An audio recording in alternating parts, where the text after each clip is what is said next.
And now time for your weekly tech update game review. Creed Rise to Glory for the PlayStation VR is the newest way to get your workout on in virtual reality. After spending months training in Knockout League, I thought I was looking forward to another boxing game. Creed takes a different approach, but it seems to work well. Knockout League took a more measured approach, forcing you to block or evade and then counter to get the win. But Creed is more like natural boxing, giving you the freedom to fight however you like. You can look for an opening and take your shot or make your own. This is a movie tie-in game, but it appears to be put together well, with a good mix of story and boxing to keep it entertaining and give you the feeling that you could actually take on some of these opponents in real life.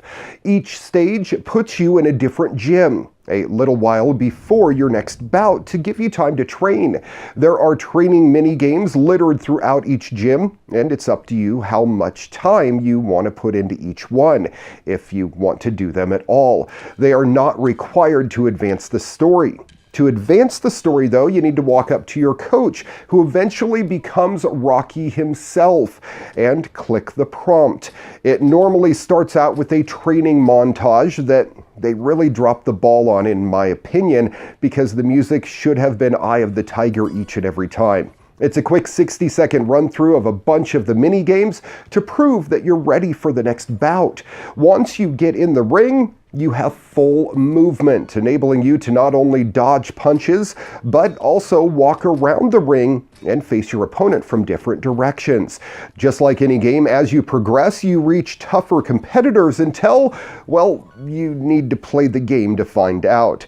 If you're a fan of the Rocky movies, though, or the Creed movies, you will feel right at home. If you're like me, not necessarily a Rocky fan, but a VR boxing fan, there's a lot to enjoy. The mini-games all have leaderboards, so you can compete on the world stage even while training, and they are all entertaining and modeled after their real-life workouts with visual cues, so you can look like a pro with very little training.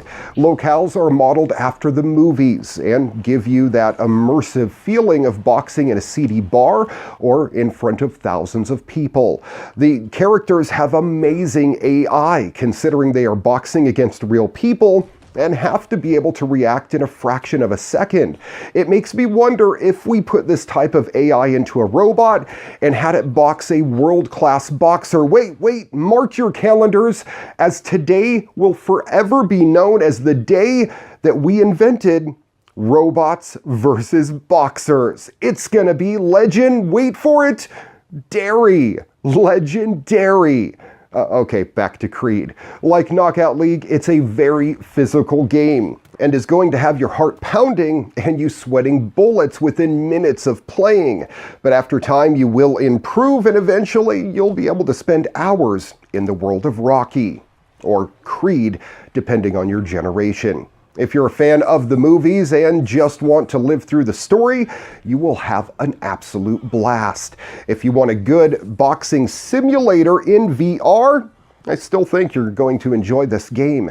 It has smooth gameplay mixed with entertaining workouts and difficult opponents. The one area it fell flat was the most anticipated part of the game for me. That was multiplayer. Once you load into the multiplayer lobby, which is a gym, you can start searching for a match.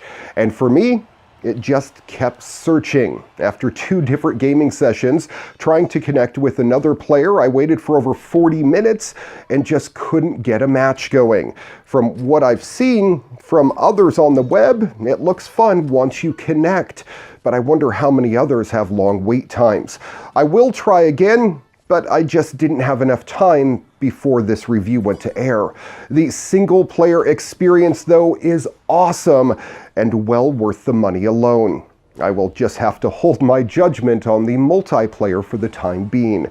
For its execution and story-driven gameplay, I'm giving Creed Rise to Glory for the PlayStation VR 4 out of 5 stars here on your weekly tech update. And finally, happening in this week's What the winner of this week's Idiocracy Award goes to my hometown of Wenatchee, Washington, for bringing a part of the movie into the real world. If you haven't seen Idiocracy, even though I call it the scariest horror movie of all time, Wikipedia has it listed as a 2006 American science fiction comedy film directed by Mike Judge and starring Luke Wilson, Maya Rudolph, and Dax Shepard. The film tells the story of two people who take part in a top-secret military human hibernation experiment, only to awaken 500 years later in a dystopian society where anti-intellectualism and commercialism have run rampant, and which is devoid of intellectual curiosity, social responsibility, and coherent notions of justice and human rights, which is why I call it the scariest horror movie of all times, because we're not supposed to see things from a 500-year mythical future where mankind has de-evolved in real life. This was an outlandish movie that at the time could never become a reality, but 12 years later, and we see things almost daily that could have been ripped straight out of this movie. Like this. In one scene, they showed the outside of a hospital where the signage was just not thought out properly, let alone the name. Something that obviously could never happen in a real-life scenario, right? Oh no, my friends, you would be mistaken. Wenatchee, Washington just unveiled this new sign to the public, one that thousands will see every day as they travel the George Seller Bridge on their way to Wenatchee. And that I'm sure not one, not two, but at the very least 3 people would have had to have looked at and said, yep, that looks good to me. Now, it's not all the city's fault as they outsourced the work to a Linwood company called TransBlue. Why they went with a company out there with such horrible reviews is anyone's guess.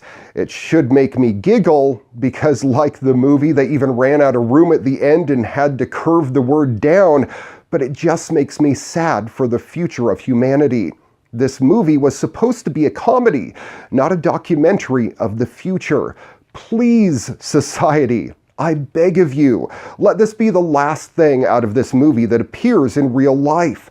Or else before you know it, we'll have President Camacho in the White House. Thanks for watching your weekly tech update. If you have a story you think I should feature on the program, shoot me an email, djraymcneil@gmail.com. Find us on Facebook at Your Weekly Tech Update, and check out our podcast, audio and video versions, available on iTunes, Google, Spotify, and elsewhere on the interwebs.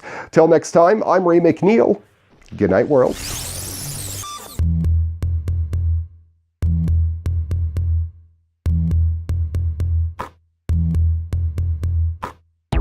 Your Weekly Tech Update brought to you by Holiday Home Care, Phillip Island, Victoria, Australia. It's your turn to relax.